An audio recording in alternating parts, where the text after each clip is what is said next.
పూర్వం పాటలీపుత్ర అనే మహానగరంలో సంత్ మహాయోగి అనే ఒక జ్ఞాని నివసించేవారు. వారు నిత్యము అక్కడ మూలా నదిలో స్నానం ఆచరించి సోమేశ్వరుణ్ణి కొలుస్తూ ఉండేవారు. వారు ఇతరులతో ఎక్కువగా మాట్లాడక ఎప్పుడూ దైవ ధ్యానంలో ఉంటూ గ్రంథ పఠనం చేస్తూ ఉండేవారు. అసాధారణమైన విజ్ఞానం కలిగినప్పటికీ ఆడంబరాలకు పోకుండా అతి సాధారణమైన వ్యక్తిలా జీవించేవారు. ఆయన జ్ఞాని అని తెలుసుకున్న కొంతమంది ఆయన వద్ద మంచి మాటలు వినడానికి వస్తూ ఉండేవారు. అలా మెల్లమెల్లగా ఆయన గొప్పతనం అందరికీ తెలియసాగింది. ఆడంబరాలేవీ లేకుండా ఉండటం వలన ఆయనకు పెరుగుతున్న కీర్తిని చూసి అక్కడి కొంతమంది పండితులు ఈర్ష్యతో ఆతతాయులుగా మారి దుర్భాషలాడుతూ ఆయనను అజ్ఞాని అని నిందించేవారు. అందుకు సంత్ మహాయోగి వారిని తిరిగి ఏమీ అనకుండా ఒక చిన్న చిరునవ్వు నవ్వేవారు. ఆ నిందలను వినలేక శిష్యులు, ఎందుకు స్వామి, వారు అక్కసుతో అలా ప్రవర్తిస్తుంటే మీరు ఏమీ అనకుండా ప్రశాంతంగా నవ్వి ఊరుకుంటున్నారు అని అడిగేవారు.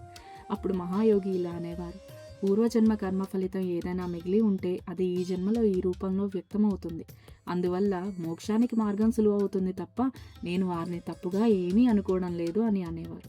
ఆ మాటల్లో మహాయోగి వారి నిశ్చలమైన మనసు, కరుణ శిష్యులకు స్పష్టంగా కనిపించేవి. ఒకరోజు శివరాత్రి పర్వదినాన ఎప్పటిలానే ఆయన నదీ స్నానం ముగించుకొని వస్తుండగా అహంకారంతో ఉన్న ఆ పండితులు ఒక అరుగుపై ఉండి అటువైపుగా వస్తున్న సంత్ మహాయోగిని దుర్భాషలాడుతూ ఆయనపై ఉమ్మివేసి నానా మాటలతో తమ దుష్టత్వాన్ని చాటుకున్నారు. అక్కడి జనులు కూడా ఆ దృశ్యాన్ని చూస్తూ ఉండిపోయారు తప్ప వారు పండితులవ్వడం వల్ల ఏమీ అనలేకపోయారు. పండితుల్లో కొంతమంది మంచివారు ఉన్నా కూడా వారిని కూడా దుర్భాషలాడతారేమో అనే భయంతో మౌనంగా ఉండిపోయారు. లోపల ఈ ఆతతాయితనానికి ఇకనైనా తెరపడితే బాగుండని అనుకున్నారు. అక్కసుతో దుష్టులు ఉమ్మివేసినా కూడా సంత్ మహాయోగి ఏమీ అనకుండా ఎప్పటిలానే చిరునవ్వుతో సహనంతో తిరిగి నదికి వెళ్ళి మళ్ళీ స్నానం ఆచరించి వచ్చారు.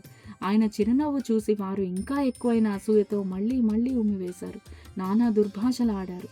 ఇలా చాలాసార్లు జరిగింది. అయినా సంత్ మహాయోగి ప్రతిసారి అదే చిరునవ్వుతో తిరిగి నదిలోకి వెళ్ళి స్నానం చేసి మళ్ళీ గుడివైపు నడిచి వచ్చేవారు. ఇలా చాలాసార్లు జరిగినప్పటికీ, అంటే ఆయనను నానా దుర్భాషలాడి నిందించి ఉమ్మివేసినప్పటికీ వారిని క్షమించి ఏమీ అనకుండా తిరిగి స్నానం చేస్తూ వస్తున్న ఆయనను చూసి ఆ మూర్ఖ పండితులు తమ తప్పును తెలుసుకున్నారు. అప్పుడు వారికి సంత్ మహాయోగి పేరుకు తగ్గట్టుగానే ఒక మహాయోగిలా అనిపించారు. వారు తమ తప్పును గ్రహించి ఆయన పాదాలపై మోకరిల్లి క్షమించమని అడిగారు. ఆయన సహనం, ఆయన పాటించిన ధర్మమే ఆ రోజు ఆ మూర్ఖులకు తమ తప్పును తెలుసుకునేలా చేసింది. మారిపోయిన వారు సంత్ మహాయోగితో ఇలా అన్నారు, స్వామి, మేము మిమ్మల్ని అవమానించాము, నిందించాము, మీరు మాత్రం ఒక్క మాట కూడా అనలేదు ఎందుకు అని అడిగారు. వారి క్షమాపణకు బదులుగా సంత్ మహాయోగి ప్రశాంత వదనంతో చిరునవ్వుతో ఇలా అన్నారు, ఓ పండితులారా, మీరు ఎందుకు నా క్షమాపణ చెబుతున్నారు? ఈరోజు పవిత్రమైన శివరాత్రి. ఒక్కసారి నదీ స్నానం చేసినా ఎంతో పుణ్యం వస్తుంది. తెలుసో తెలియకో మీరు చేసిన ఈ దుష్క్రీడ వల్ల నాకు ఈరోజు చాలాసార్లు పవిత్ర స్నానం చేసే అవకాశం వచ్చింది. నేను మీపై కోప్పడ్డా ఎందుకు? మీరు నాకు పుణ్యాన్నే పెంచారు. అదే కాక మీరు మీ తప్పును తెలుసుకొని మీరు పుణ్యం సంపాదించారు. జ్ఞానం అనేది ఎప్పుడైనా భగవంతుడికి మనల్ని చేరువే చేయాలి, కానీ అక్కసుతో అసూయతో వ్యవహరించడం ఏమాత్రం తగదు.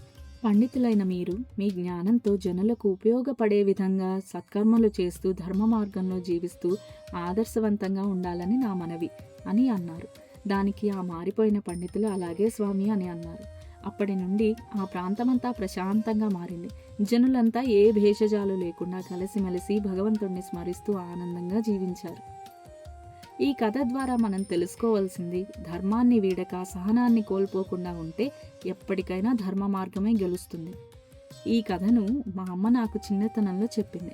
జీవితంలో ఎన్నోసార్లు ఎదురైన సంఘటనల్లో సహనాన్ని కోల్పోకుండా ఉండేందుకు ఈ కథ నాకు ఎంతో ఉపయోగపడింది. దీని ద్వారా తెలుసుకున్న విషయాలను ఒక్కరైనా ఉపయోగించుకుంటే ఈ నా చిన్న ప్రయత్నానికి ఎంతో సార్థకత కలిగినట్టే అని భావిస్తాను. ఎవరైనా చిన్న మాట అనగానే మానసికంగా ఎంతో కుంగిపోతున్న ఈ ఇంటర్నెట్ యుగంలో మన విలువలు గట్టిగా ఉంటే ఏది మనల్ని ఏమీ చేయలేదని చెప్పదలిచాను. అలానే పక్కవారిని అకారణంగా నిందించడం కూడా తగదని, దానికి ప్రోత్సహించడం కూడా తప్పే అని చెప్తూ అలాంటి చిత్తవృత్తులను సరిచేసుకుంటూ మనం అందరం ఆనందంగా మనుగడ సాగించాలని మనసారా కోరుకుంటున్నాను. శ్రీమాత్రే నమః.